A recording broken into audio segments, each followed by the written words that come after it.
Emilia Clarke is one of the many rising stars to come out of Game of Thrones. Now that the show is nearing its last season, let's get to know this fan favorite actress a little better. Here are things you didn't know about Emilia Clarke. Number 22. Her childhood. Emilia Clarke was born on October 26, 1986, meaning she just turned 32. She grew up in Berkshire and Oxfordshire. Her mother is a businesswoman, and her father was a theatre sound engineer. She attended St. Edward's School, an independent boarding school in Oxford, England. Afterward, she went on to study at Drama Centre London. Fun fact, Clarke's great-grandfather was from India, making her part Indian. Number 21. Work, work, work. She may play royalty on Game of Thrones, but her bank account was far from that kind of status. Before Emilia Clarke was famous, she was just like the rest of us, struggling to keep their life together. To pay rent, Clarke worked several jobs, taking on 3 to up to 6 different ones. She's done it all, from bartending to working at a call center to serving as a waitress. Clarke knew from a young age that she wanted to be an actress. On top of studying drama at school, Clarke also needed to support herself financially. Number 20. A musician, too. It's clear Clarke excels at acting, but did you know she's a talented musician, too? Clarke plays instruments like the guitar, piano, and flute.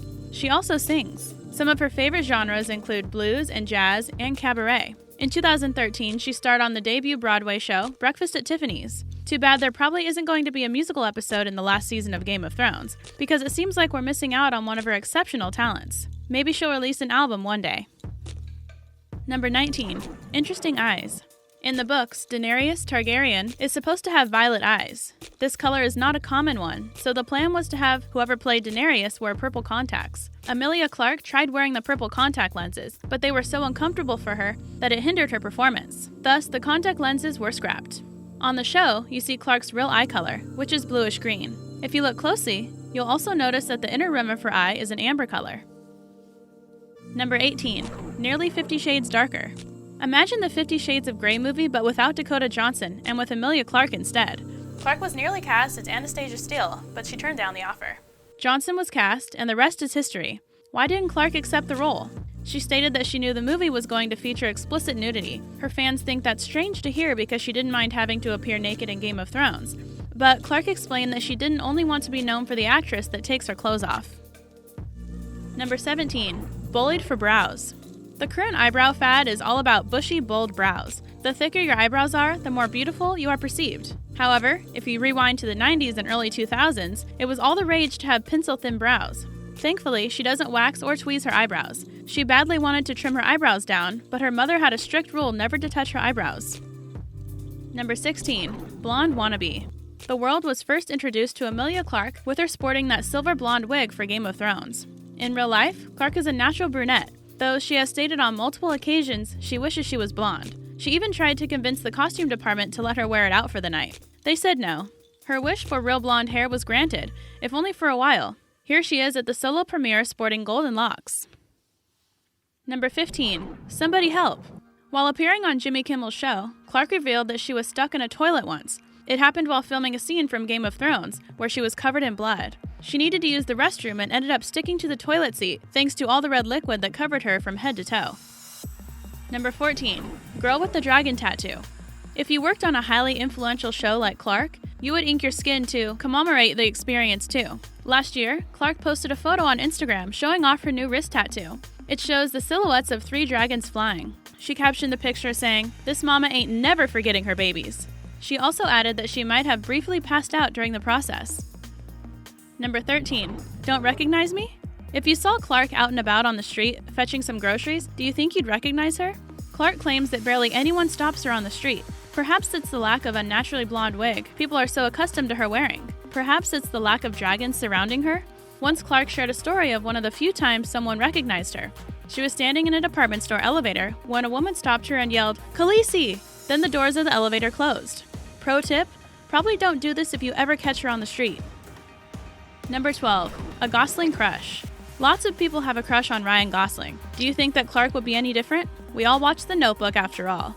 In an interview with Moviephone, Clarke mentioned she would love to party with Ryan Gosling if her character, Daenerys, were having fun on a night out.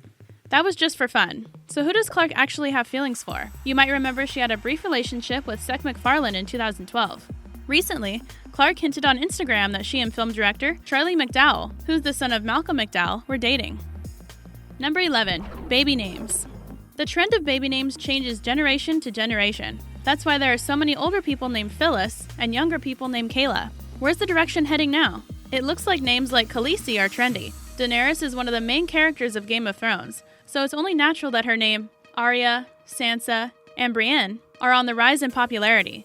In 2012, as reported, 160 baby girls were named Khaleesi. Number 10. A different profession. When we remember that famous actors are real people too, it's difficult to imagine them living a normal life. Clarke explained that if she didn't pursue acting, she would either be a singer or an architect. Number 9. What did she say? You've heard her speak the fictional tongue of Doth-raki on Game of Thrones, but you should know that Clarke can speak multiple languages in real life. She can speak German, French, and Hindi. Like many actors, Clarke has mastered a few different accents. For Terminator Genisis, she had an American accent.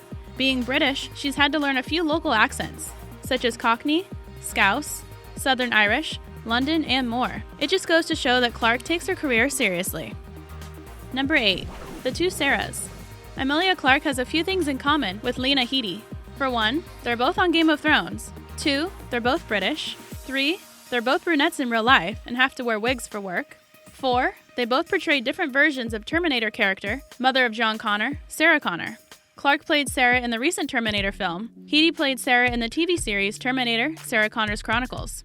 Clarke has said before that she was always a massive fan of the Terminator movies, and that to be able to act alongside Arnold was something she would never forget.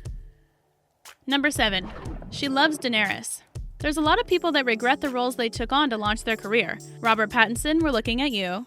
Then you have Emilia Clarke, who could not love her character more. Clarke applauds Daenerys for having such a strong personality, a trait that she was grateful to have the chance to portray. She was more than happy to embody someone who became a role model for thousands of young women. Game of Thrones is popular at fandom conventions like Comic-Con. Clarke has even mentioned how she believes the word geek is a term of endearment and not something to be looked down upon. Number 6. Her first role. We mentioned that Clarke acted in theater plays and musicals when she was younger, but what was her first role on camera? It was a student short film for the University of London. The film was titled Drop the Dog and was filmed in 2009. It's only 3.5 minutes long and features Clarke angrily yelling into a cell phone. You can watch it for yourself on YouTube. Number 5. Almost not picked. The books describe Daenerys Targaryen as tall and willowy. Emilia Clarke, on the other hand, is 5 foot 2 inches and has more of an hourglass shape. Her agent eventually convinced the producers to audition her, and we all know she landed the job. However, someone else was in mind to play Dany first. HBO originally cast actress Tamsin Merchant as the Khaleesi, and Merchant played her in the pilot. The network decided to recast, and they chose Clarke in the end. Number 4. Almost a superhero. How many of you watched Captain America: Winter Soldier? We're guessing a lot of you guys did. It was one of the highest grossing movies of 2014, and one that critics and audiences alike loved. And Clarke was nearly in it. Clarke auditioned for the role of Sharon Carter, also known as Agent 13. Emily Van Camp ended up winning out, but Clarke was one of the top choices. If Emilia Clarke starred in both Game of Thrones and the Marvel movies, that would have been quite cool. Number 3. A hasty audition. You know that feeling where you forgot you had an exam in the morning, leading you to study into exhaustion the night before? That's probably a similar feeling Clarke had for her Game of Thrones audition. On The Tonight Show with Jimmy Fallon, Clarke revealed that she had only 24 hours to prepare for her big moment. Not only did Clarke act out all the scenes they asked of her, but she was also asked if she could do anything else for them. One of the producers joked that she should dance. Determined to be chosen, Clarke went ahead and did a funky chicken dance. It seems like that would be embarrassing, but she got the job, didn't she? Number 2. The Gummy Bear Heart. For those who have seen Game of Thrones, or at the very least the first season, then you remember that in the 6th episode, Daenerys eats a raw, bleeding heart. It's a tad disgusting to watch, but rest assured, Clarke didn't have to eat a real horse's heart. Whoever made the props for the episode should be given a medal, because they made a giant gummy bear look like a real organ. Clarke commented that it tasted like bleach. Yum. Before we reveal number 1, we have a question for you. Who's your favorite fictional character of all time? Do you have a favorite Game of Thrones character? Let us know in the comments below. Number 1. Her inspiration. Her father, the theater sound engineer, once worked on the production of a musical called Showboat. When Clarke was young, she watched the show that her father worked on and immediately knew what she wanted to do for the rest of her life. It was at the age of 3 that she decided she was going to be an actress. It took a lot of hard work, but now Clarke's starring in one of the most popular TV shows in the history. She does have other shows she'd like to be on. Clarke admitted once that she'd give her right arm to act on the HBO show Girls. Up next, she's working on 2 more movies, Above Suspicion and Last Christmas, both set for release this year. Thank you for watching. If you enjoyed this video, give it a thumbs up. For more of our content, subscribe to our channel and turn on that bell notification.